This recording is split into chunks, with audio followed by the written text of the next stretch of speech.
Après 6 mois de recherche, on l'avait enfin trouvé.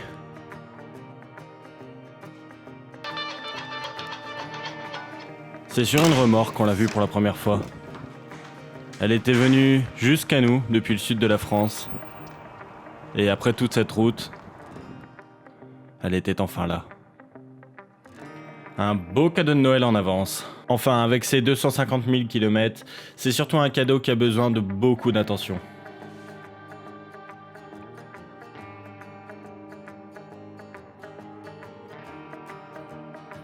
C'est le début de notre aventure.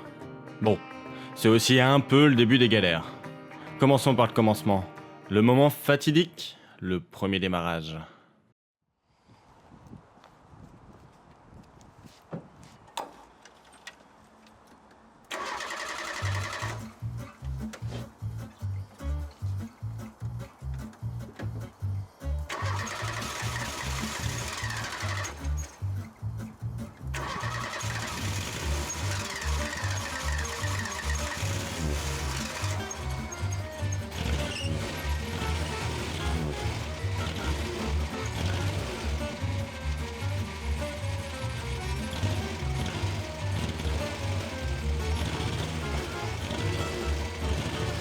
C'est bon, elle démarre.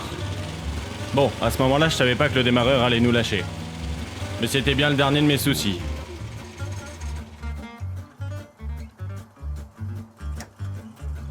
À bientôt 35 ans, la voiture ne passe plus le contrôle technique. À cause de ça, un plancher complètement pourri. Et pour commencer les restaurations, le parking c'est pas l'idéal. Du coup, on doit l'emmener. Direction notre garage où elle sera complètement démontée du toit au châssis.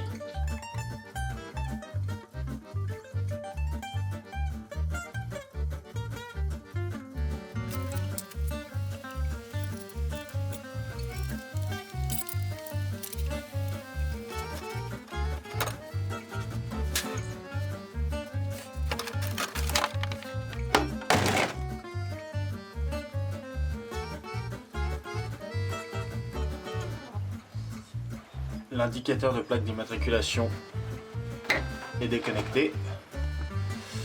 Je peux donc maintenant sortir tranquillement l'ensemble des câbles ici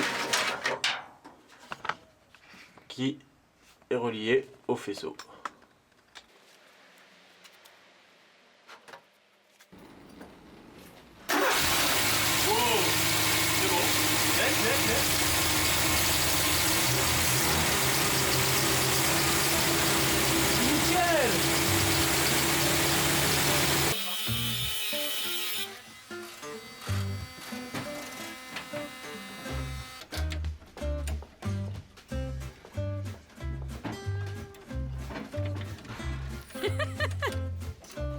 Une d'échappement de 4L.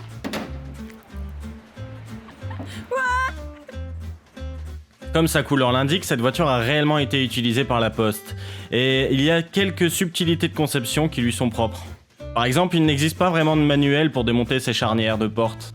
On y va donc au feeling et on filme tout en pensant au remontage.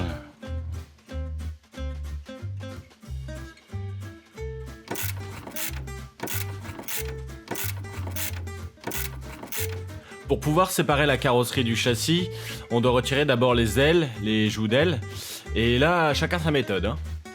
Pour nous, les joints étaient vraiment durs comme de la pierre, et pour ça, on n'a pas trouvé d'autre moyen que le chalumeau. Tant pour décoller les pièces que pour les nettoyer. Non, fais chauffer et après tu grattes. Ensuite, la prochaine étape pour décaisser, c'est d'enlever l'ensemble des vis qui relient le châssis à la coque. On a un petit peu partout, tout autour, aussi bien dans le compartiment moteur que dans l'habitacle. Et comme nous on a décidé de les remplacer, on y va franchement. Et ensuite arrive ce qui va hanter vos nuits. Un joint noir bien collant qui relie la carrosserie directement au châssis. Et pour ça, de toutes les méthodes qu'on a essayées, la plus efficace, ça reste l'acétone et le couteau de peintre.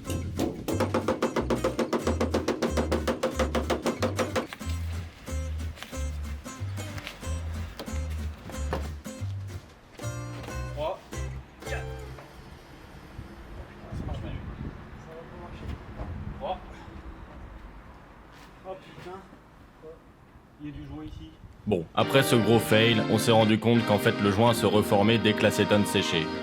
Du coup, la meilleure solution qu'on a trouvée, c'est d'avancer pas à pas avec un jeu de cale. Et au final, on a réussi. Et voici le châssis enfin à nu.